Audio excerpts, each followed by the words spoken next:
시청자 여러분 안녕하십니까? 뉴스데일리 베스트 시작합니다. 윤석열 대통령 취임 이후 야당의 파상 공세와 선전선동 그리고 기울어진 언론 환경 탓으로 지지율은 계속 하락 국면을 면치 못했습니다. 여기에 집권 여당 국민의힘의 무능도 한몫했지요. 그러다가 윤 대통령의 지지율이 회복 국면으로 접어든 것은 지난달 초 국정 운영 긍정평가가 오르기 시작했습니다. 여론조사 기관마다 약간의 차이는 있었지만 긍정평가 이후로 손꼽힌 건 단연 노조 대응이었지요. 여러분 아시다시피 윤 대통령은 지난 정부 검찰총장 출신으로 자신을 임명해준 정권에 의해 탄압받는 원칙주의자로 국민들에게 어필이 되면서 정계에 입문한 지 1년도 채 안 돼 대통령으로 당선이 됐죠. 민주당 참패로 요약되는 최근에 있었던 선거 경향은 문재인 정권 내내 조국 사태와 성비위 문제 등으로 촉발된 좌파 정권 인사들의 탈도덕적 행태 그리고 이념에 치우친 정책 남발 등이 속속 드러나면서 내로남불과 무능의 염증을 느낀 중도층이 대거 이탈했고 서울 부산시장 재보궐선거와 대통령 선거, 지방선거에서의 참패로 이어졌습니다. 자, 때문에 윤 대통령의 국정 지지도 상승에서 나타나는 국민적 요구와 기대는 윤 대통령이 후보 시절 내세운 공정과 정의 그리고 상식을 바로 세워달라고 보는 것이 타당할 겁니다. 자, 그리고 공정과 정의, 상식을 바로 세우려면 그 기준이 있어야 하는데 그 기준은 당연히 법과 원칙이겠죠. 자, 사실 윤 대통령의 지지율이 상승 국면을 맞게 된 것은 민노총 대응에서 보여줬던 불법행위와는 절대 타협하지 않겠다는 법과 원칙을 실제 국민들에게 보여줬기 때문이었습니다. 그리고 이게 정책 추진의 동력이 됐고 문재인 케어와 탈원전 정책 그리고 연금개혁 등의 시동을 걸고 있는데요. 자, 이런 가운데 윤석열 대통령 국정 지지율이 7개월 만에 최고치를 기록했다는 여론조사 결과가 오늘 나왔습니다. 자, 일단 여론조사 결과를 보도해드릴 텐데요. 데일리안이 여론조사 전문기관 공정에 의뢰해 지난 16일부터 17일 이틀간 전국 유권자 1,002명을 대상으로 조사한 결과 윤 대통령의 국정수행에 대한 긍정평가는 지난 조사 대비 2.5%포인트 상승한 43.1%를 기록했습니다. 부정평가는 2.5%포인트 하락한 56.8%, 잘 모르겠다는 응답은 2.6%였는데요. 지역별로는 서울을 비롯한 전 지역에서 상승한 반면 광주 전남북과 강원 제주에서만 하락했습니다.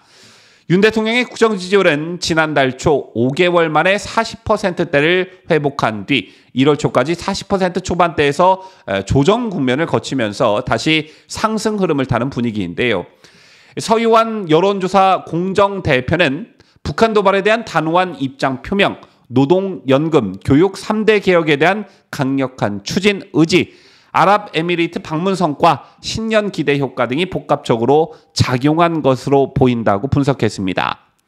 한편 정당 선호도 조사에서는 국민의힘 지지율이 상승하고 더불어민주당 지지율은 하락했습니다.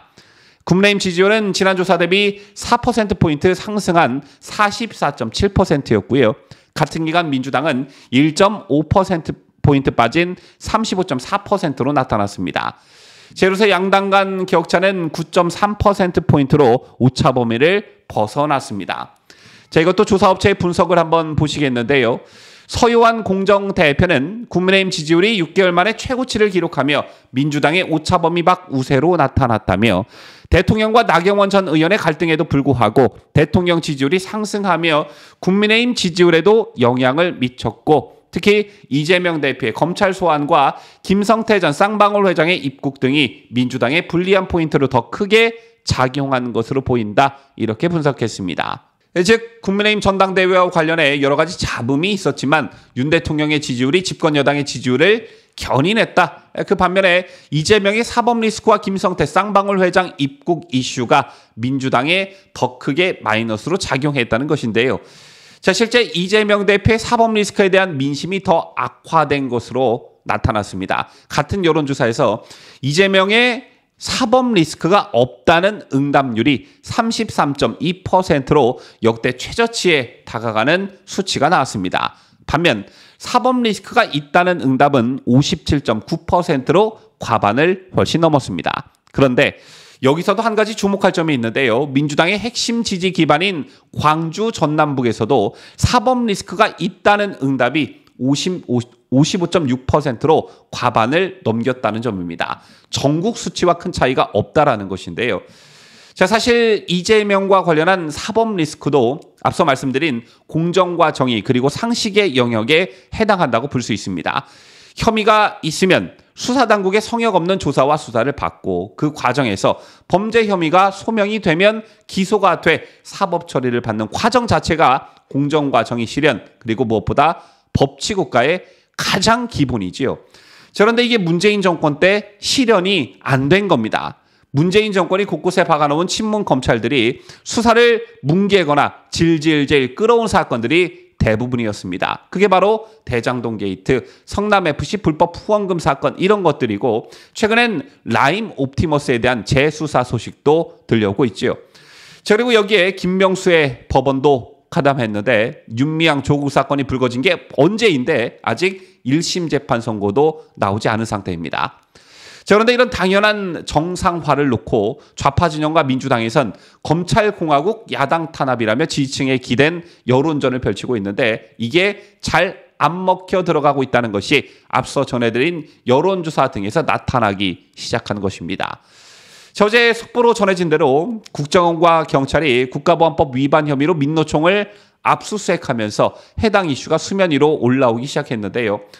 복수의 언론에 따르면 민노총 간부 등이 북한 공작원과 접촉을 하고 북한 지령을 받은 정황을 2016년부터 파악했던 것으로 알려졌습니다. 이에 따라 2018년 국정원 대공수사국은 본격적인 수사에 착수하려고 했지만 당시 윗선에서 수사 확대의 난색을 표해 사실상 수사가 중단됐다고 하는데요. 제가 갑자기 왜 이 뉴스를 꺼내들었냐면 문재인 정권 5년 동안 이런 일들이 한두 개였겠느냐 이 말을 하고 싶은 겁니다. 국민들이 반드시 알아야 할 내용들이었지만 권력에 의해 덮어진 일들이 한두 개였겠냐 이 말씀을 여러분께 드리고 싶은 것인데요. 자, 일단 대장동 게이트만 해도 그렇습니다. 같은 사건을 두고 문재인 정권의 검찰이 수사를 한 것과 윤석열 정권의 검찰이 수사를 한 결과가 어떻게 이렇게나 차이가 날 수 있냐라는 겁니다.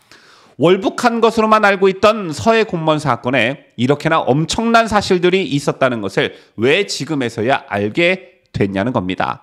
왜?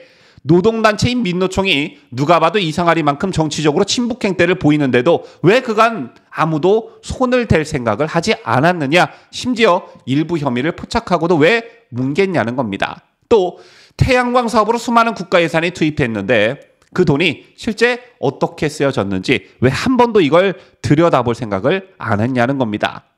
자, 누군가는 국민통합이라는 명분으로 전 정권에 대한 수사는 짧고 굵게 해야 한다 이렇게 말하더군요. 그런데 문재인 정권 5년을 청산하는 일, 도대체 문재인 정권 지난 5년 동안 국민들 모르게 어떤 일들이 있었는지 명명백백히 밝히는 일, 이거 계속해야 한다.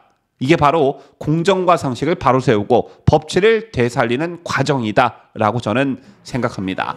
이것만 잘해도 윤석열 대통령이 훗날 국민들로부터 후한 평가를 받는 대통령으로 기억되고 기록될 것이라고 저는 확신합니다. 지금까지 저는 자유대한민국을 수호하는 뉴스데일리 베스트 민앵커였습니다.